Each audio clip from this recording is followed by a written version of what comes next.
ജൂലിക്ക് വളരെ കുറച്ച് കൂട്ടുകാരുണ്ടായിരുന്നുള്ളൂ. അവരെല്ലാവരും അവരവരുടെ തിരക്കുകളിലായതുകൊണ്ട് ജൂലി അധിക സമയവും തനിച്ചായിരുന്നു. അവൾക്ക് ആകെ ഉണ്ടായിരുന്നത് അമ്മയായിരുന്നു. അമ്മ അസുഖം പിടിപെട്ട് ഏറെക്കാലമായി ഹോസ്പിറ്റലിലാണ്. ജൂലി ഒരു ദിവസം വീട്ടിലേക്ക് പോകുന്ന വഴി താഴെ നിന്നൊരു മാല കിട്ടുന്നു.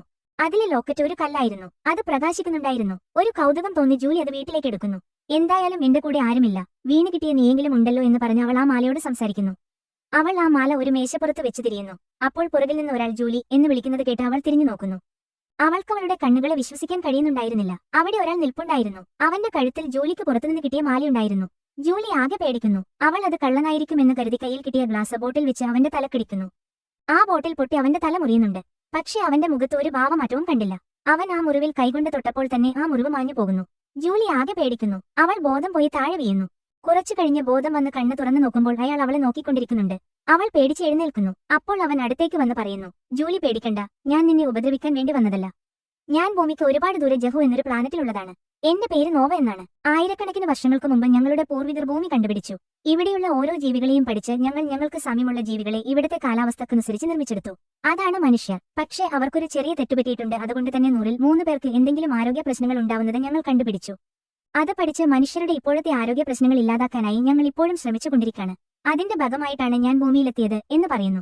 ജൂലി ഞെട്ടൽ വിട്ടുമാറാതെ ഇരിക്കുന്നു. എന്നിട്ട് ജൂലി നോവയോട് ചോദിക്കുന്നു, പക്ഷേ ഞാൻ ആ മാല എടുത്തപ്പോൾ നീ എങ്ങനെ ഇവിടെ എത്തി?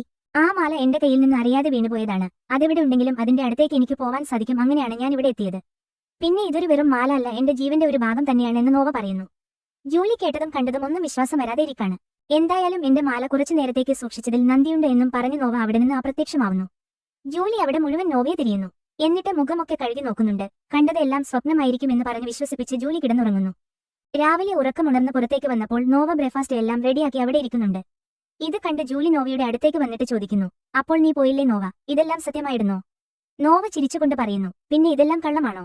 ഞാൻ പുറത്ത് നിൽക്കുന്നത് സേഫ് അല്ല, അതുകൊണ്ട് ഇവിടെ നിൽക്കാമെന്ന് കരുതി എന്ന് നോവ പറയുന്നു. ഇവിടെ നിൽക്കാനോ?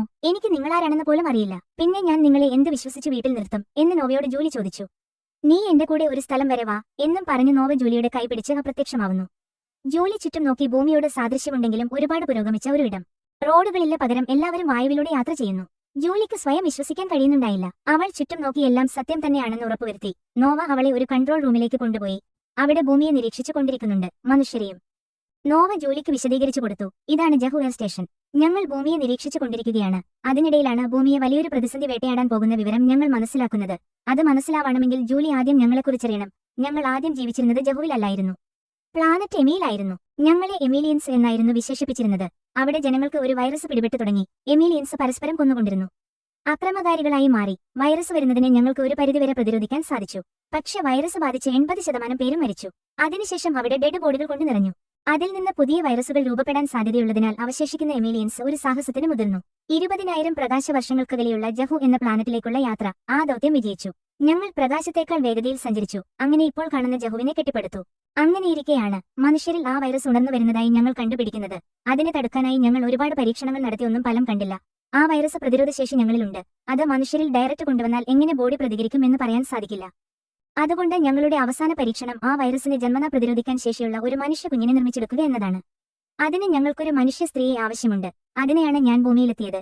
ജൂലിക്ക് ഞങ്ങളെ സഹായിക്കാൻ കഴിയുമെന്ന് എനിക്ക് തോന്നി. അതുകൊണ്ടാണ് ജൂലിയെ ഞാൻ ഇവിടേക്ക് കൊണ്ടുവന്നത്. എനിക്ക് ആലോചിക്കാൻ സമയം വേണമെന്ന് ജൂലി പറഞ്ഞു. അവർ തിരിച്ചു ഭൂമിയിലെത്തി. അടുത്ത പാട്ടിനായി ചാനൽ സബ്സ്ക്രൈബ് ചെയ്തുകൂടെ കൂടാൻ മറക്കല്ലേ കൂട്ടുകാരെ.